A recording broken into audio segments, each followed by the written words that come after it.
दोस्तों, आज की कहानी में हम थॉमस अल्वा एडिसन के बारे में जानेंगे। वैसे तो थॉमस अल्वा एडिसन एक महान आविष्कारक थे। उन्होंने कई आविष्कार किए, लेकिन उनको अपने बल्ब के आविष्कार के लिए ज़्यादा जाना जाता है। अगर उनकी सफलता के बारे में बात की जाए तो उनको सफल बनाने में उनकी माता का बहुत बड़ा योगदान था। पढ़ाई से लेकर उनकी इस सफलता के पीछे कोई और नहीं बल्कि उनकी माता ही थी।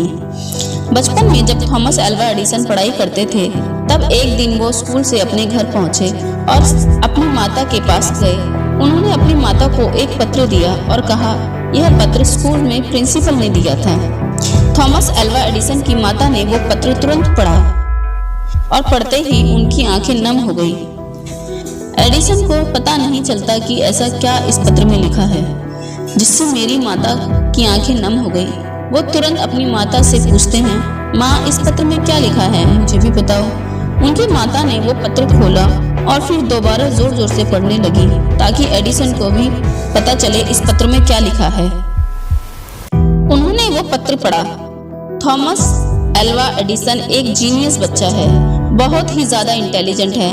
हमारे स्कूल में इस बच्चे को पढ़ाने के लिए टीचर मौजूद नहीं है। इस बच्चे को हम हमारे स्कूल में नहीं पढ़ा सकते, इसलिए आप अपने बच्चे को घर पर ही पढ़ाइए। उस दिन के बाद एडिसन की पढ़ाई उनकी माता ने ही की। एडिसन ने भी पूरी लगन से मन लगाकर पढ़ाई की।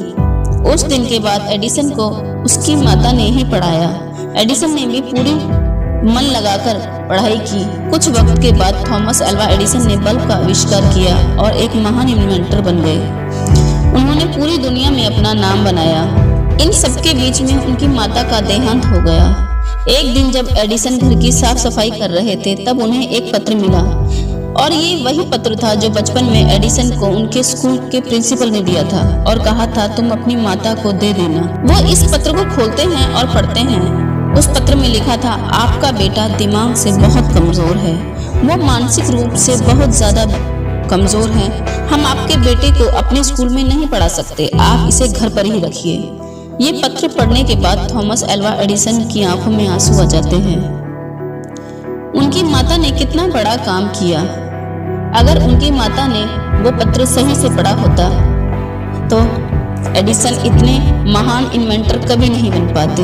शायद दुनिया को इतने महान आविष्कारक नहीं मिल पाते। दोस्तों, बेशक एडिसन ने बल्ब का आविष्कार किया, लेकिन उनको ये सफलता आसानी से प्राप्त नहीं हुई। एक बार एक व्यक्ति ने एडिसन से पूछा, आपने करीब 1000 प्रयोग किए होंगे, लेकिन आपके सारे प्रयोग असफल रहे, क्या इससे आपको दुख नहीं होता? तब एडिसन ने कहा, ऐसा नहीं है।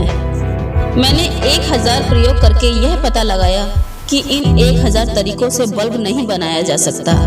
मेरा हर प्रयोग बल्ब बनाने की प्रक्रिया का हिस्सा था और मैं अपनी हर कोशिश के साथ एक कदम और आगे बढ़ता गया। दोस्तों, अगर कोई सामान्य व्यक्ति होता तो वह जल्दी हार मान लेता, लेकिन थॉमस एडिसन ने अपने प्रयास जारी रखे और हार नहीं मानी। आखिरकार एडिसन की मेहनत रंग लाई और उन्होंने बल्ब का आविष्कार करके पूरी दुनिया को रोशन कर दिया। यह थॉमस एडिसन का विश्वास ही था जिसने आशा की किरण को बुझने नहीं दिया और पूरी दुनिया को बल्ब देकर रोशन कर दिया।